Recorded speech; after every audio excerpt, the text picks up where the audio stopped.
अस्सलामुअलैकुम दोस्तों, यावर अमीर एक और वीडियो के साथ हाजिर खिदमत है। हम स्टडी कर रहे हैं क्रिमिनल मेजर एक्ट की और स्टार्ट किया है हमने पीपीसी से। तो हम अपनी स्टडी को आगे शुरू करते हैं जहां हमने कल छोड़ा था। कल हमने बर्डन ऑफ प्रूफ पढ़ा था।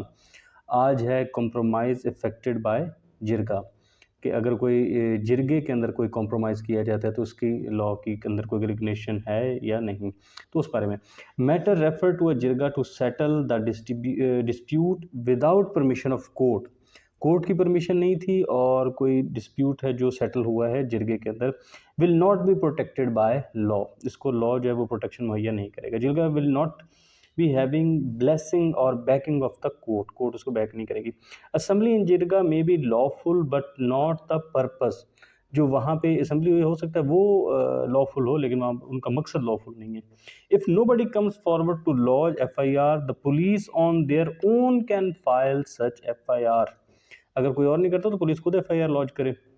Private persons have no authority to execute the decision of jirga, nor the jirgas have the authority to execute their own decisions through their own sources। ना तो किसी और को ये अथॉरिटी है कि वो जिरगा के पास जाए, जिरगे के डिसीजन को एग्जीक्यूट करे, और ना जिरगा के पास ये अथॉरिटी है कि वो अपने डिसीजन को एग्जीक्यूट करे। 2004 PCRLJ 1253। आगे condonation of delay. Criminal procedure code 1898 does not contain any provision for condonation of delay. Delay के बारे में इसके अंदर कोई प्रोविजन नहीं है। 2003 YLR 1742 ये उसकी है साइटेशन है। कन्विक्शन।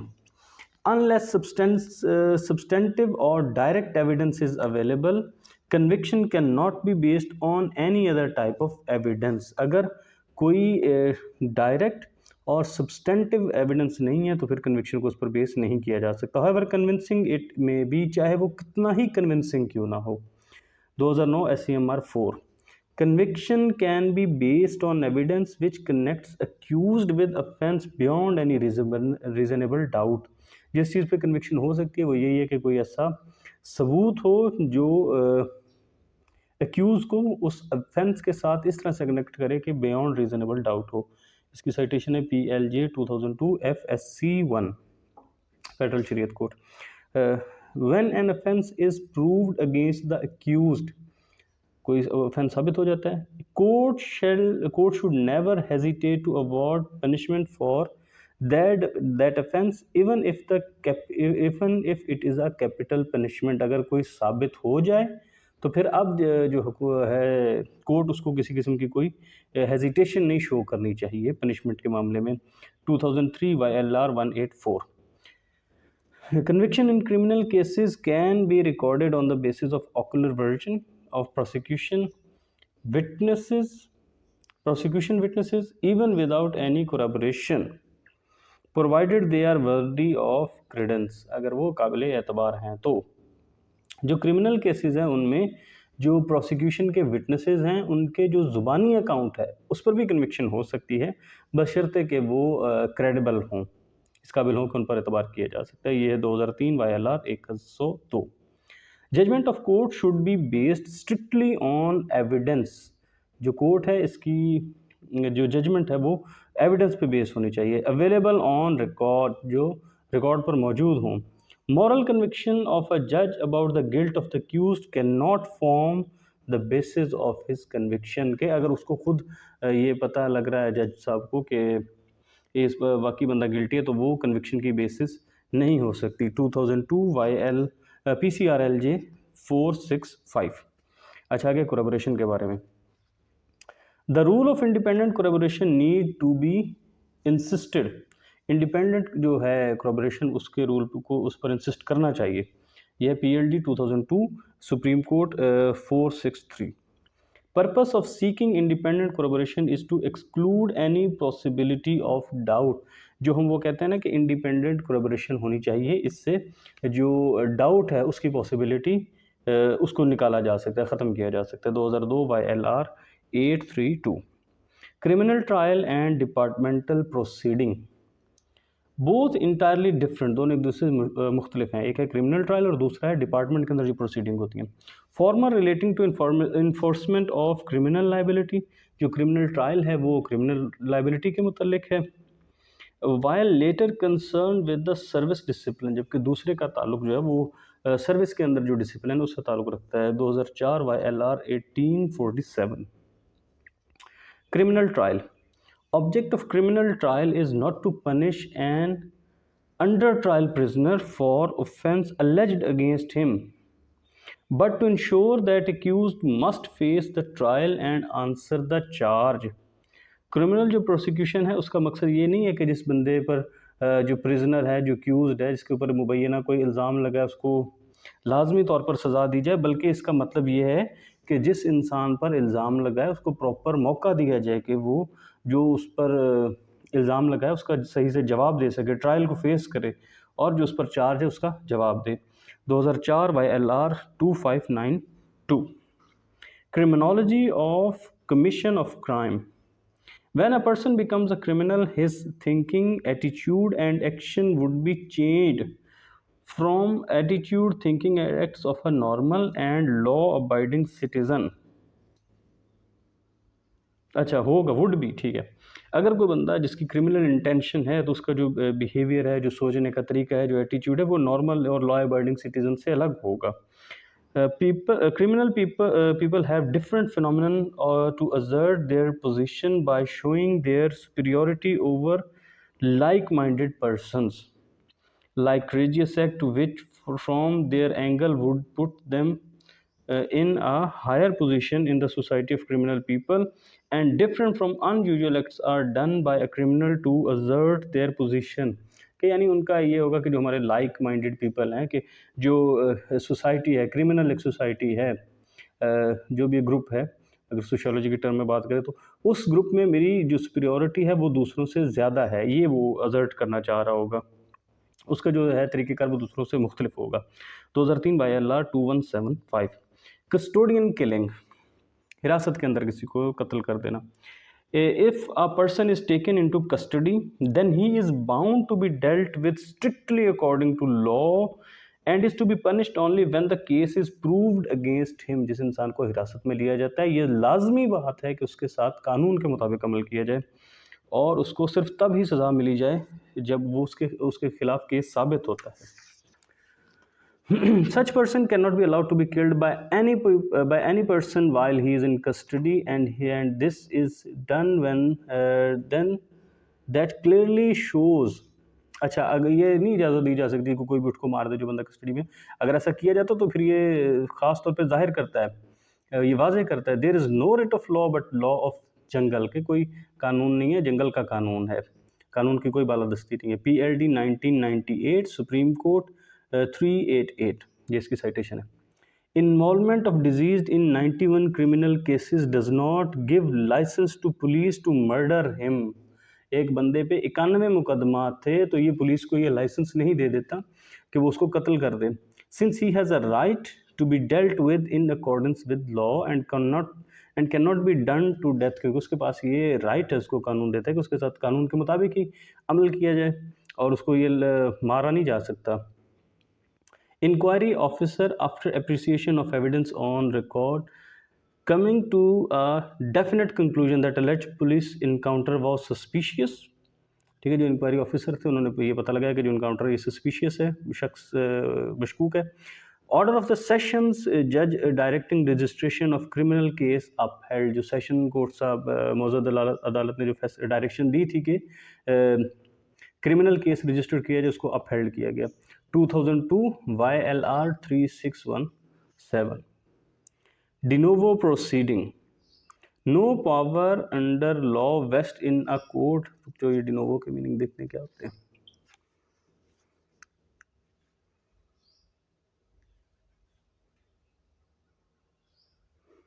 अच्छा, इब्तदा नए सिरे से, नए सिरे से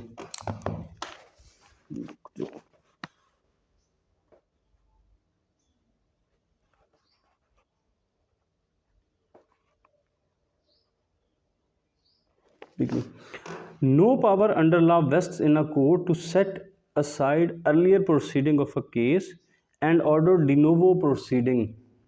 कि किसी जो कोर्ट है उसके पास ये राइट नहीं है कि पहले से जितनी प्रोसीडिंग है उनको साइड पर रखे और कहे नहीं दोबारा प्रोसीडिंग शुरू करो। डिनोवो प्रोसीडिंग नहीं हो सकती। PLJ 1996 CRC 1510. Decision on oath. Criminal case can not be decided on oath, के जो क्रिमिनल केस है उसको ओथ पे उसका फैसला नहीं किया जा सकता। 1999 PCRLJ 391। Defence, an accused should not be deprived of his defence, किसी भी जो अक्यूज्ड पर्सन है उसको उसके डिफेंस का जो राइट है उससे डिप्राइव नहीं किया जा सकता। Same being his legal and legitimate right specially when question of his life is involve, जब उसकी मामला उसकी ज़िंदगी का आ जाता है ख़ास तौर पे। ये भी सूरत हाल वही है, same being his legal and legitimate right, उसका लीगल और लेजिटिमेट राइट है। 2001 PCRLJ 1507। Reasonable possibility of the defense put forward by the accused being true, अगर ये reasonable possibility है कि जो उसने डिफेंस लिया है वो सही है। Reacts upon the whole case in consequence whereof, इसका असर जो है ये पूरे केस पर होगा। The accused is entitled to be to the benefit of doubt on the ground that the prosecution has not proved his case beyond reasonable doubt। तो अगर तो फिर इससे जो है एक्यूज़ है उस पर ये उसको ये बेनिफिट ऑफ डाउट हासिल होगा कि जो प्रोसिक्यूशन है वो अपना केस साबित नहीं कर सकी।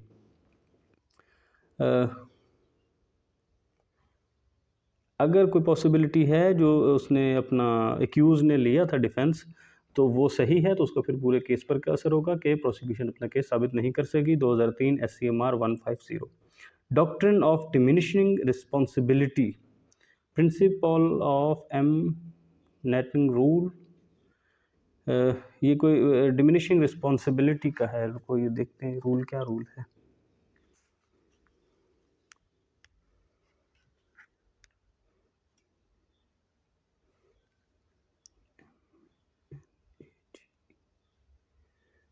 नहीं आ रहा, दूसरी डिक्शनरी में सर्च करते हैं।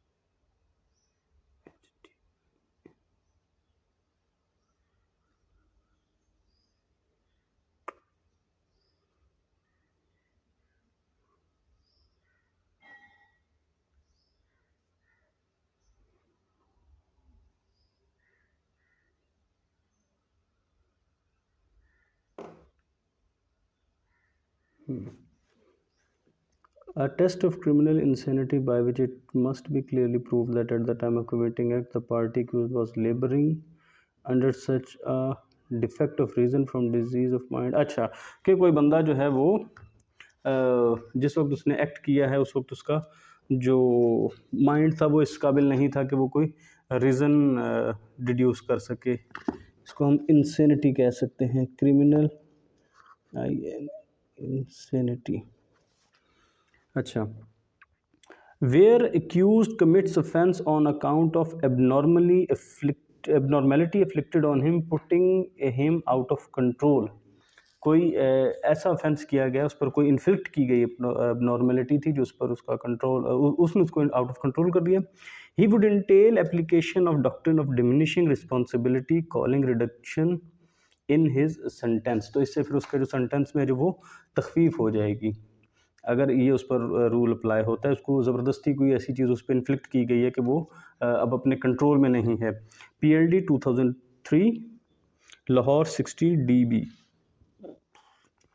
Touching character of female from the family of accused compelled them out of sheer sense of vindication, self-respect and family honor to commit murder, earning advantage of lesser penalty, कि उसके ख़ानदान की जो ख़ातून हैं उनके बारे में कोई ऐसी बात नाज़ेबा बात की जिससे उनको एक दफ़ा विंडिक्शन की फीलिंग आई और सेल्फ़ रिस्पेक्ट और फैमिली ऑनर की वजह से उसने अगर कोई मर्डर कमिट कर दिया तो इस पर उसको लेसर पनिशमेंट मिलेगी। 2003 PCRLJ 1619, यानी कि मिलेगी, सॉरी, एक दफ़ा ऐसा हुआ कि उन्होंने फिर ये यानी जजमेंट है कि उसको कम सज़ा मिली क्योंकि उसको भड़काया गया था। Duty of the court, court has to apply the correct law to meet the end of justice. Court की ये ड्यूटी है कि वो कानून को सही तरह से उसकी इम्प्लीमेंटेशन करे ताकि जस्टिस का हसूल हो सके। PLJ 2005 supreme court 202। Application of provisions of law is duty of the court. जो कानून की जो प्रोविजंस हैं उसका इतलाक जो है ये कोर्ट की जिम्मेदारी है। 2001 SCMR 1001। Courts are duty bound to apply the provision of law in their true perspective, and the same cannot be avoided simply on the ground that the relative proportion of the law were not brought to their notice by the parties। ठीक है कि जो कानून है उस पर अमल करवाना ये कोर्ट की जिम्मेदारी है। ठीक है, और इससे ये कह के नहीं बचा जा सकता कि तो इन लोगों ने तो ये चीज़ हमारे नोटिस में लेकर ही नहीं आए। ठीक है, ये कोर्ट की ड्यूटी है कि जो लॉ की प्रोविज़न है वो उनको अप्लाई करवाए, उनकी इम्प्लीमेंटेशन हो, और इस तरह से नहीं बचा जा सकता कि चूँकि पार्टीज़ ने ये हमारे नोटिस में नहीं लाया तो हमें इस कानून का नहीं पता। ये है 2002 SCMR 134। Courts on account of their rich experience or skills are required to discover the truth within the periphery of facts before them। Court के हाँ उनकी जो एक्सपीरियंस है, जो उनकी स्किल्स हैं, वो उनसे ये रिक्वायर करती हैं कि वो सच जो उनके सामने हकायक हैं उनके अंदर रहते हुए वो सच तक पहुँचे। Keeping in view the probabilities and while using the immense powers provide by substantive and procedural law. और इसके लिए वो जो लॉ के अंदर पॉसिबिलिटीज़ हैं उनको इस्तेमाल करें, या जो उनको सब्सटेंटिव लॉ ने या प्रोसीजरल लॉ ने जो उनको दी हुई है, पावर दी हुई है, उसका इस्तेमाल करते हुए वो सच तक पहुँचे। Courts have not to act mechanically, उन्होंने मैकेनिकली नहीं काम करना। Not to conduct a trial in a mechanical way nor to pronounce a judgment in a mechanical process. ये कोई ऐसा मैकेनिकल काम नहीं होना चाहिए। Judgment can not be illuminative until it is also fact finding and focuses on material on which truth can be based। यानी कि mechanical तरीके से काम करते हुए वो जजमेंट सुना दे, बल्कि जजमेंट सुनाते हुए ये बात नज़र आनी चाहिए कि ये सिर्फ मैकेनिकल प्रोसेस नहीं था, बल्कि ये सच की तलाश थी, और जो सच पे फोकस करके focus on material on which truth can be based, ये उन पर है। ये जजमेंट इस तरह से प्रोनाउंस की गई है, फैक्ट फाइंडिंग है और फोकसेस है उस मटेरियल पर। एक तो ये फैक्ट फाइंडिंग जजमेंट है, दूसरा ये उस मटेरियल पर फोकसेस है जिस पर सच की बुनियाद है। यह है 2002 PCRLJ 85। Power conferred on the public authorities should not be pushed too far. Such should not be pushed too। इनको पुश भी नहीं करना चाहिए, जो पब्लिक अथॉरिटीज़ को पावर दी गई हैं इनको पुश भी नहीं करना चाहिए। For such conferment would imply a resentment in operating those powers so as to exercise same justly and reasonably. क्यों फिर इस तरह से जो है for such conferment would imply a restraint, अच्छा इससे एक वो रिस्ट्रेंट पैदा हो जाएगी, एक in operating those power so as to exercise same justly and reasonably, कि एक अगर इसको बहुत ज़्यादा पुश भी नहीं करना चाहिए, कि अगर इसे अगर पुश किया जाता है तो फिर इससे ये होगा कि रीज़नेबली और जस्टली काम एक्सरसाइज नहीं हो सकती इन पावर्स के, अगर उनको बहुत ज़्यादा पुश किया जाएगा, रिस्ट्रेंट उन पर आ जाएगी। Judicial officers should not be negligent while exercising judicial powers, और ना ही जो जुडिशियल ऑफिसर्स हैं उनको इस लिहाज से लापरवाह होना चाहिए, निग्लिजेंट नहीं होना चाहिए जब वो जुडिशियल पावर का यूज़ कर रहे हैं। 2004 PCRLJ 917। ठीक है, एक तो ये है कि पब्लिक अथॉरिटीज़ को जो है पावर उनको भी बहुत ज़्यादा पुश नहीं किया जाना चाहिए कि कोई एक तरह से रिस्ट्रेंट उनके ऊपर आ जाए। दूसरा ये है कि जब जुडिशियल ऑफिसर्स अपनी पावर एक्सरसाइज कर रहे हैं तो उनको भी ये ख्याल रखना चाहिए, इस लिहाज से लापरवाह नहीं होना चाहिए अपनी जुडिशियल पावर के लिहाज से। Extra judicial killing. Extra judicial killing carried out by the police is highly condemnable. जब अगर एक्स्ट्रा जुडिशियल किलिंग पुलिस करती है तो वो इंतहाई जो है काबिल मजम्मत अमल है, because it adversely affects faith in the system, क्योंकि फिर तो लोगों का सिस्टम से एतबार ही उठ जाएगा। PLD 1997 Lahore 135। I witnesses, there is nothing in their cross examination to suggest even remotely that they were prompted by any oblique motive to falsely implicate the accused in the case। कोई भी ऐसी चीज़ नहीं मिल सकी कि जिससे पता लग जाए कि जिसको उनको ज़रा सा भी ये शायबा पैदा हो कि जो इनको एक प्रॉम्प्ट किया गया था, इनको इस बारे में पढ़ाया गया, इनको इस बारे में सिखाया गया है कि वो एक्यूज़ को इस केस में इम्प्लीकेट करें। NLR 2002 Supreme Court 339। Enmity between eyewitnesses and accused would not prompt eyewitness to falsely implicate accused when enmity is not grave। अगर आई विटनेसेस के दरमियान और जो दूसरा था एक्यूज के दरमियान दुश्मनी थी, ये लाजमी नहीं है कि उसको इस बात पे प्रॉम्प्ट भी करे कि वो फाल्सली इम्प्लीकेट करे दूसरे को, एक्यूज को, जबकि दुश्मनी इतनी ज़्यादा गहरी भी ना हो। NLR 2002 CRSC supreme court 21। यानी बात यही बन रही है कि अगर आई विटनेस के दरमियान और एक्यूज़ के दरमियान दुश्मनी है तो उससे अब ज़्यादा फ़र्क नहीं पड़ता, ख़ासतौर पर अगर दुश्मनी बहुत ज़्यादा गहरी ना हो, बहुत सख्त किस्म की ना हो। Statements of eyewitness which which appear to be discrepant, inconsistent, and not capable of safe reliance cannot be made basis of conviction on capital charge under section 202 of 302 of 302 of PPC कि अगर कोई आई witness की statements हैं और वो ये लग रहा है कि इनकन्सिस्टेंट हैं, डिस्क्रिपेंट हैं और इस काबिल नहीं है कि उनको उन पर रिलाई किया जा सके, तो फिर कैपिटल जो चार्ज है उसकी कन्विक्शन के लिए ये बेस नहीं बन सकती। ख़ासतौर पे 302 के मुकदमे में, कत्ल के मुकदमे में। NLR 2002 criminal supreme court 52। Fraud relating to document, किसी डॉक्यूमेंट के बारे में अगर कोई फ्रॉड है, burden to prove execution of such document would be initially on the party who was relying on such document. अगर ये कहा जाए कि ये डॉक्यूमेंट फॉल्स है तो जो पार्टी उस पर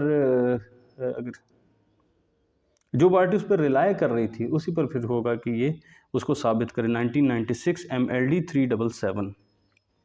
general exception, when a person accused of any offense burden of proving the existence of circumstances bringing his case within a general or special exception in or any other law is upon him and the court shall presume absence of such circumstances। अगर कोई person कोई accused है वो ये plea लेता है या कि उसका जो केस है वो किसी जनरल या किसी स्पेशल एक्सेप्शन में फॉल करता है, तो फिर ये उसकी ज़िम्मेदारी होगी कि वो उसको साबित करे। उससे पहले जो कोर्ट है वो यही प्रिज्यूम करेगी कि ऐसी कोई सर्कमस्टांस मौजूद नहीं थी। PLD 1996 supreme court 1। General law and special law, where a matter is covered by general as well as special law, then the provision of special law shall prevail over the provision of general law. 2003 PCRLJ 643 कि अगर कहीं पे special law भी है और general law भी है तो फिर जो लॉ प्रिवेल करेगा वो स्पेशल लॉ है, वो जनरल लॉ के ऊपर प्रिवेल करेगा। जिरगा, उसकी लीगल वैल्यू, जिरगा system is not a creation of constitution और लॉ। ये आइन की या कानून की तख्लीक करदा नहीं है जिरगम system. It is not a parliament nor it can declare a valid marriage contracted under the provision of law as invalid or unlawful। कि जिरगे के पास ये अथॉरिटी नहीं है कि वो किसी कानून को अनलॉफुल कह दे या उसको इनवैलिड कह दे। Functions which are exclusively to be performed by a court of law are not to be performed by जिरगा by usurping the power of court. Usurp को होता है छीनना किसी से। अच्छा कि जो ख़ास तौर पर कोर्ट ने जो चीज़ें परफ़ॉर्म करनी है, जो कोर्ट ऑफ लॉ ने अगर कुछ परफ़ॉर्म करना है ख़ास तौर पे, तो जिनका ऐसा नहीं कर सकता कि कानून उसकी कोर्ट की पावर छीन के तो वो खुद परफ़ॉर्म करने लग जाए। 2004 पीसीआरएलजे 1523। अच्छा, आगे आ गया जी joint trial. Joint trial of more than one cases in which offense is committed by accused jointly in same transaction is permissible in law if essential condition of continuity or intention and action are present। अगर तो कोई एक से ज़्यादा case थे उनका joint trial हो सकता है कि अगर ये चीज़ हो जाए कि जो अक्यूज़ है उसने इनको जॉइंटली कमिट किया है सेम ट्रांजैक्शन में, तो फिर ये है कि अगर essential condition of continuity of intention and action, जो एसेंशियल है कंटिन्यूटी वो इसमें मौजूद है, तो फिर इस पर जॉइंट ट्रायल हो सकता है। आगे है जी jurisdiction. Judicial functionaries bestowed with the powers to exercise the jurisdiction conferred upon them are legally bound to decide the case correctly, and no wrong decision on law is expected from them। कि जिन judicial हुकाम को functionaries को कोई power दी गई हैं और उनको कुछ जुरिस्डिक्शन मिली हुई है, तो उन पर ये वो ड्यूटी बाउंड हैं, legally bound to decide the case correctly and no wrong decision on law, और उनसे तवक्को नहीं की जा सकती कि वो गलत फैसला करें, उसी के मुताबिक फैसला करेंगे। Jurisdiction to try a criminal case is to be determined on basis of the allegation contained in the FIR and material collected by the prosecution at the time of submission of चालान। कि जो criminal case है उसकी जो jurisdiction है try की, उसका जो फैसला होगा वो उस पर होगा कि FIR में क्या उन्होंने इल्ज़ाम लगाया था। जो FIR में एलिगेशन थे वो बुनियाद बनेंगे किसी भी क्रिमिनल ट्रायल की। और उसके बाद दूसरी जो चीज़ है वो ये है कि जब चालान सबमिट किया है प्रोसिक्यूशन ने, तो उस वक्त क्या क्या मटेरियल कलेक्ट हुआ था, ये बुनियाद बनेगी। ये है 1998 SCMR 837। Court can scrutinize the entire available record to determine jurisdiction. Court जो है वो पूरे जितना भी रिकॉर्ड अवेलेबल है उसको स्क्रूटनाइज कर सकते हैं ताकि पता लगे कि जुरिस्डिक्शन मालूम करने के लिए। यह है 1998 PCRLJ 1508। Question of jurisdiction being a question of law can always be raised. कि जो कानून है जुरिस्डिक्शन के बारे में, ये किसी भी मौके पर उठाया जा सकता है by any party at any stage including the appeal. वो किसी भी मौके पर उठाया जा सकता है, हत्ता कि अपील के अंदर भी। PLD 2003 क्वेटा 11। यहाँ तक हमने कर लिया है, कहाँ तक जी, जुरिस्डिक्शन तक।